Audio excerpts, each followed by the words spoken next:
Good day everyone, Brad here with another mock alternate build of the Porsche 911. These are really getting out of hand, but this is the Bugatti Chiron Grand Sport.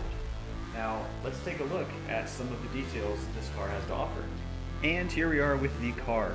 This one was a lot of fun to make, and definitely took longer than any other mock that I've made. Now, one of the tricky bits with this was the steering straight away. So I can control the steering by hand, but the wheel wells make it a little tricky. You can see if you're doing it like this, it's a little bit easier. Now it drives back and forth just fine when the wheels are straight, and it also drives fine when the wheels are turned, but only forward. So if you turn it and try to go backwards, sometimes it can work, but it could get caught like that. You can see it catching. So this is meant more so for display, but you can play with it driving forward at least and straight backwards. Now I'll go over some of the details here. One thing I kind of wish I was able to do was to get 4 of these in for the headlights.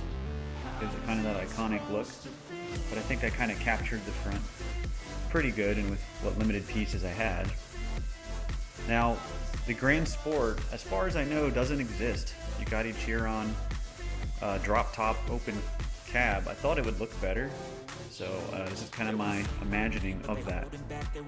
And to give it the big windscreen in the front, you'll see I've got this little subsection here of clear pieces. It just kind of blends in with the main one up here. And as you build it with the instructions, you'll see they kind of just sits down just like that. Another thing I had to sacrifice that I usually put in my builds, it's the doors. These doors do not open.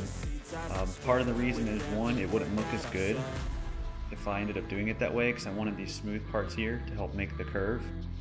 Also though, it gives it a lot more stability. This is a very solid build, and with it being a open top, if the doors open, it wouldn't be very stable at all, especially with how heavy the back of this car is. So that is why I also did not put doors on the side. Interior, pretty simple. Got some chairs in here. The engine is hiding there in the back. Might be a little difficult to see. Maybe from the back here, you might see it a little better. I'm gonna pop this off. My camera's not good at autofocusing, unfortunately, but put that back on for now.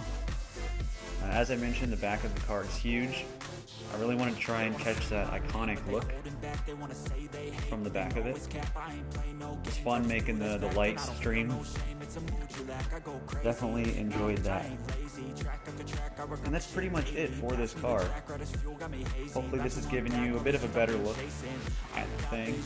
And I also wanted to explain the steering, so if you do buy the instructions and you're trying to build it, just know that the steering can be challenging when turned all the way in reverse.